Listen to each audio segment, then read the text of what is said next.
Lawyers of Reddit, what was the best gotcha moment you ever experienced? I acted for a plumber who ripped up a tile floor to replace a pipe.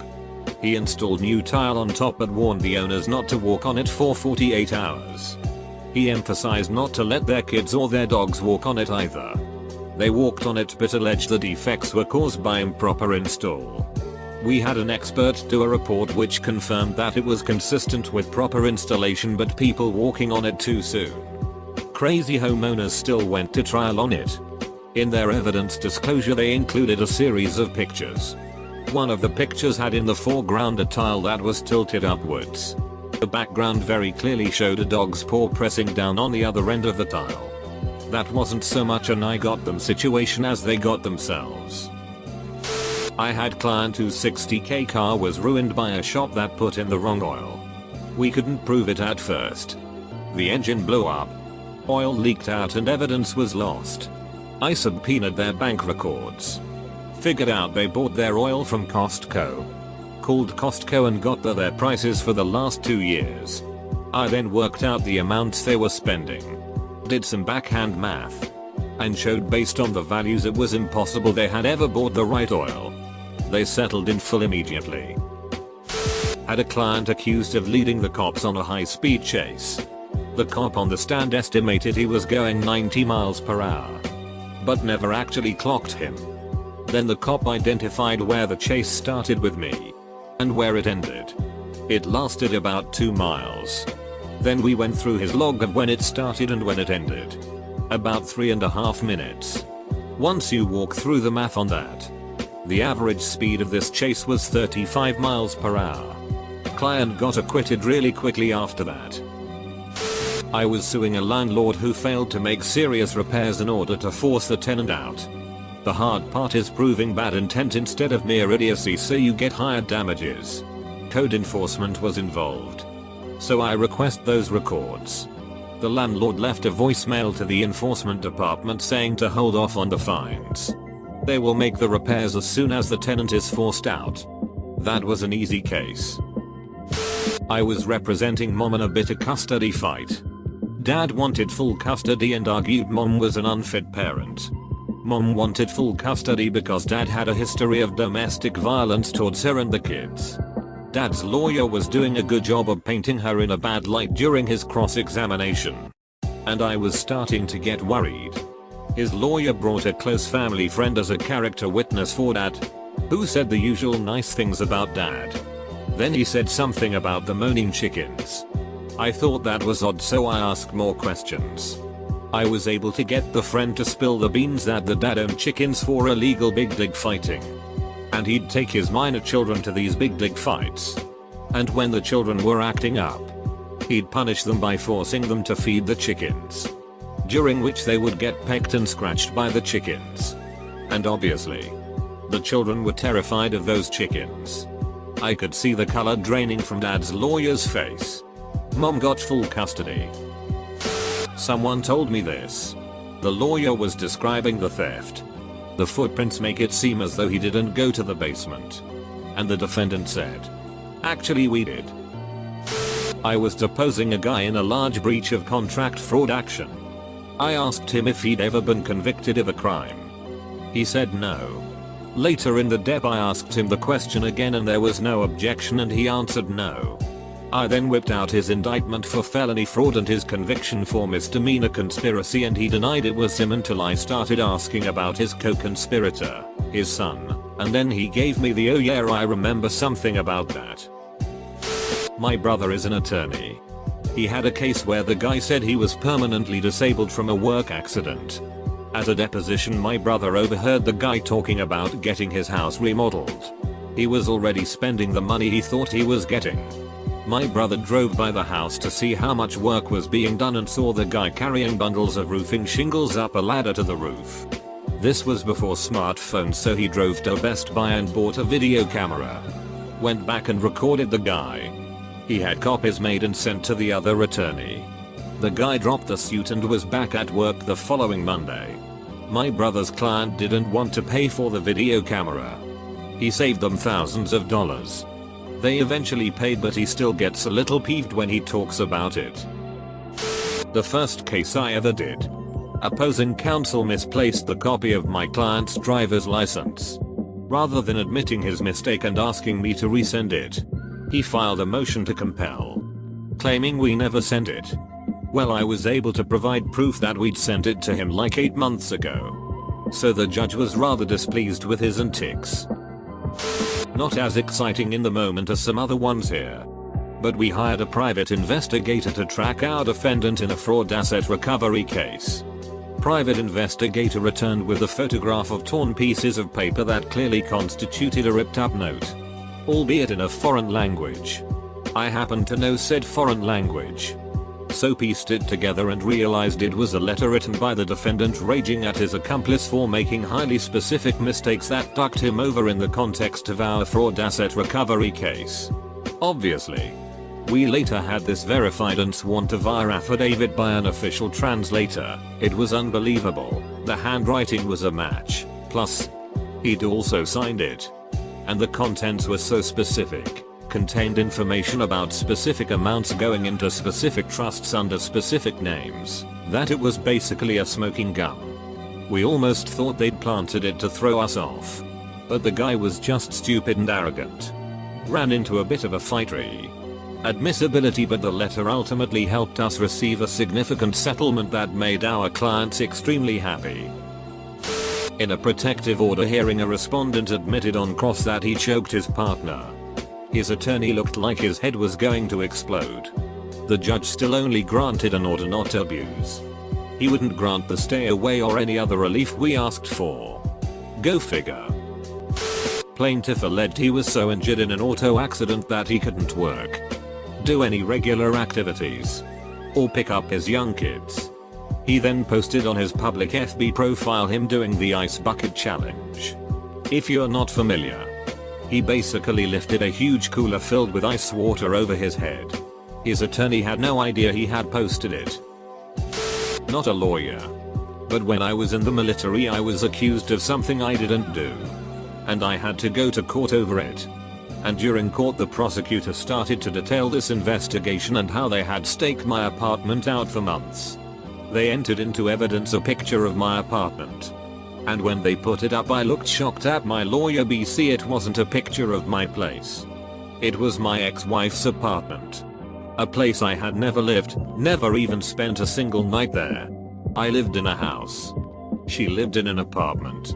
And when my lawyer was asked if she objected to the picture being entered into evidence, she replied, I don't mind them entering it into evidence as long as they change the listing of it. And when one of the members of the panel, no judge, 3-member board, asked what was wrong with the listing, she looked at him and said that's not his apartment. On top of this, the witness they used against me described going to my house on the night in question and she named the subdivision where she had visited me. Except that wasn't where I lived either, also wasn't where the picture they had was either. Case was dismissed and I was told they requested the witness to return to answer questions about perjury. I was involved in a patent dispute years ago that was basically large company going after small company. Not only did the judge decide we didn't infringe on the patents, but he then went on to invalidate the patents due to prior art we were able to show. Represented a DUI client who swore up and down to me he hadn't been drinking or doing any drugs. Newbie officer who had his field training officer with him in the car. Rookie pulls client over for attack violation. Walks back to the car with body camera still on. Training officer says get him out for a DUI and the rookie says but he's not intoxicated, to which the reply was do it anyway. Body cam clicks off. Turns on 7 minutes later and they're doing field sobriety exercises on my client. Client sat in custody for 3 weeks until I finally got the tape from the prosecutor and presented it to the judge. The O sheet looks from the prosecutor and FDO when the judge saw the tape. I'll treasure that one. Judge wrote the police chief a letter saying the FDO was dead to him and he'd deny every search warrant he tried to bring thereafter for being a liar. Client is hopefully still on track with his civil attorney in a lawsuit. My client's house burned down from an explosion in the fuel oil tank used to heat the house. It was clearly the oil maintenance company's fault. But his homeowner's insurance, from a very reputable company, still refused to pay out. citing a ridiculous technicality in his policy. Essentially, the policy covered damage caused by the oil heater, but they claimed that it was the storage tank that exploded and wasn't part of what was covered. So they deny his claim, which was about 1.2 million. And then I get involved.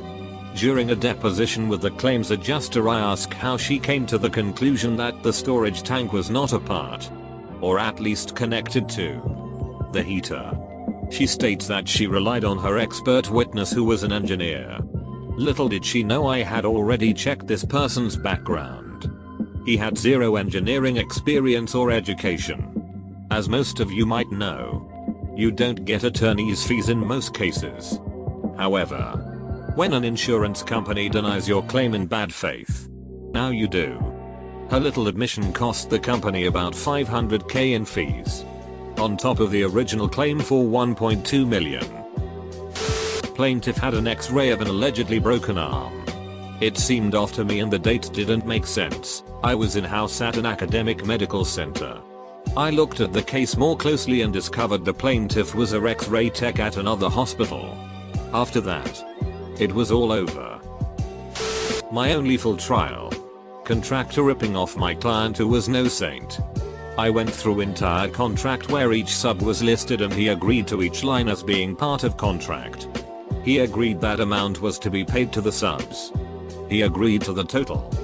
What he failed to do was list any profit. My last question was, where is your profit in this contract? No answer from him. As written, he was working for free. Case dismissed by judge without me having to present my side. I was trying to get a restraining order for a woman in DV court from her son's father. We are presenting testimony and she details a story where he grabbed her arm and slammed it on the tub, breaking her wrist. On cross, I asked the accused if he ever broke my client's wrist on purpose. His response, "Duck, yeah, I did. She was 9 months pregnant, about to smoke crack and wouldn't stop. I tried to grab her arm to get the pipe and protect my unborn son. Duck me." She left that detail out in her conversations with me. My client was a woman working at a meat packing plant. Her glove, they would only give her the loose kind because they were cheaper, got caught in the machine and she lost her arm. We sued the owners of the plant for the glove issue. We also sued the machine manufacturer for failing to include the required guard. Then we sued the distributor for being in the chain of the sale but didn't really think they played much of a role. The manufacturer swore they included a hand guard and said the plant owner must have used a grinder to take it off. During a deposition of the guy that owned the distraction company, he shows up with the sale documents he was supposed to have turned over weeks before. Turns out there was a note in small print at the bottom he didn't know about that said the sale was without the hand guard, which is against the law. I pointed it out and we ended up settling that afternoon with the distributor. The woman got all her medical bills paid, got money for a prosthetic and got a bunch of pain and suffering damages. Lady got into a minor fender bender with a truck in a casino parking lot. She backed out of a spot into him. My guy said she parked and went inside the casino for a few hours. At her deposition, she testified that she was so hurt she went right home and to a hospital. I asked if she was a frequent visitor of casino and if she had a rewards card.